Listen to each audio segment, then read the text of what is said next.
Let me just, Mr. Smith, let me come back to this. We were talking about kids and kids' privacy and safety. Thanks for the information you're going to get me.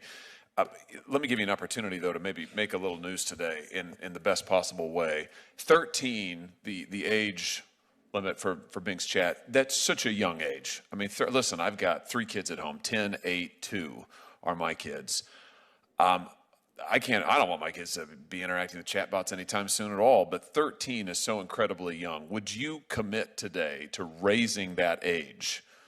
And would you commit to a verifiable age verification procedure such that parents can know, they can have some sense of confidence that their 12-year-old is not just saying to Bing, yeah, I'm 13, yeah, I'm 15, sure, go right on ahead. Now let's get into it back and forth with this robot, as Senator Kennedy said. Would you commit to those things on behalf of child safety today?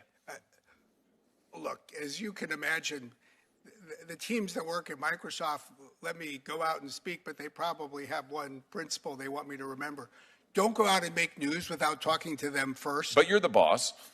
Yeah, let's just say wisdom is important, and most mistakes you make when you make them by yourself. I'm happy to go back and talk more about what the right age should be. Don't you think 13 is awfully low, though? It depends for what, actually. To interact with a robot who could be telling you to do any number of things. Don't you think that's awfully young?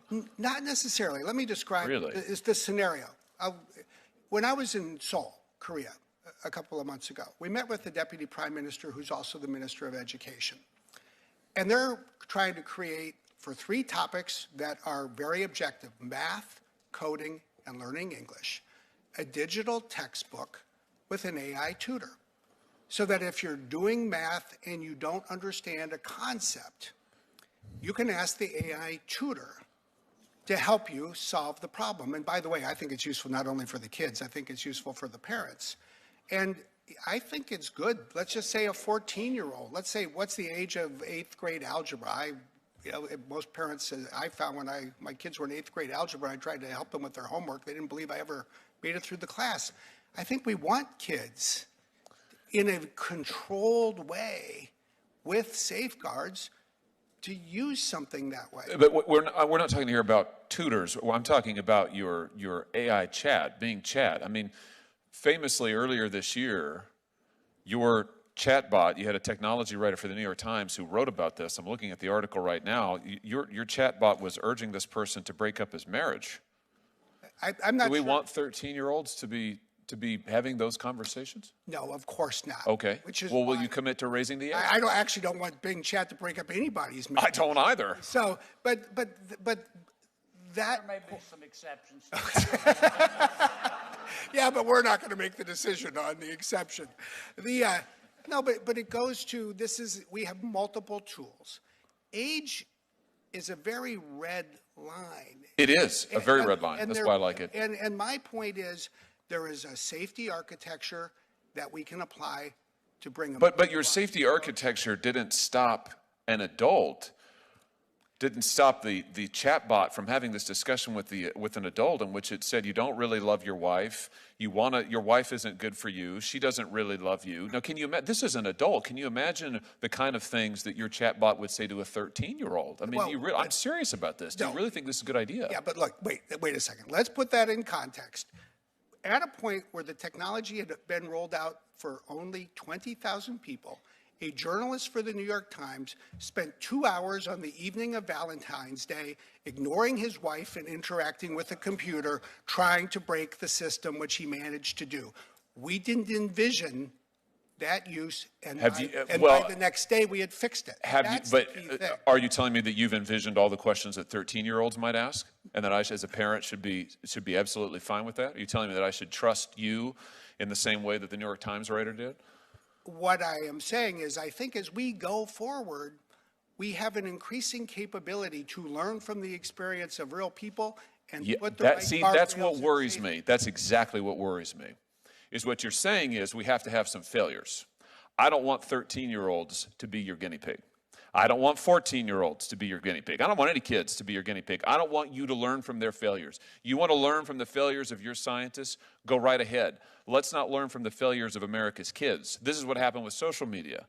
We had social media who made billions of dollars giving us a mental health crisis in this country. They got rich. The kids got depressed, committed suicide.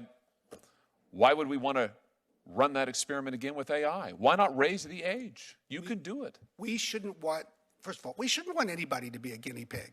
I think that regardless of age or anything. Good. Well, let's rule kids out right here, right today, right now. No, but let's also recognize that technology does require real users. What's different about this technology, and which is so fundamentally different in my view from the social media experience, is that we not only have the capacity, but we have the will, and we are applying that will to fix things in hours and days. Well, yeah, to fix things after there's been, after the fact.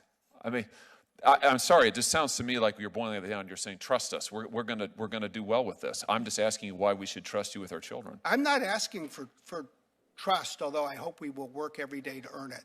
That's why you have a licensing obligation. There isn't a licensing obligation. That's why in your framework, in my view. Well, sure, but I'm asking you, as the president of this company, to make a commitment now for child safety and protection to say, you know what, Microsoft is going to, you can tell every parent in America now, Microsoft is going to protect your kids. We will never use your kids as a science experiment, ever, never. And therefore, we're not going to target your kids, and we're not going to allow your kids to be used by our chatbots as a source of information if they're younger than 18. But I think you're talking about, with all due respect, there's two things that you're talking about, and I think I'm just talking about protecting kids. It's very simple. Yeah, no, but we don't want to use kids as a source of information and monetize it, et cetera. But I'm equally of the view, I don't want to cut off an 8th grader today with the right or ability to use this tool that will help them learn algebra or math in a way that they couldn't a year ago. Yeah, well, with all due respect, it wasn't algebra or math that your chatbot was recommending or talking about when it was trying to break up some reporter's marriage. Of course not, but now we're mixing things and... No, we're not. We're talking about your chatbot. We're talking about Bing Chat. Of course we're talking about Bing Chat. And I'm talking about the protection of children and how we make technology better. And yes, there was that episode back in February on Valentine's Day. 6 months later, if that journalist tries to do the same thing again, it will not happen.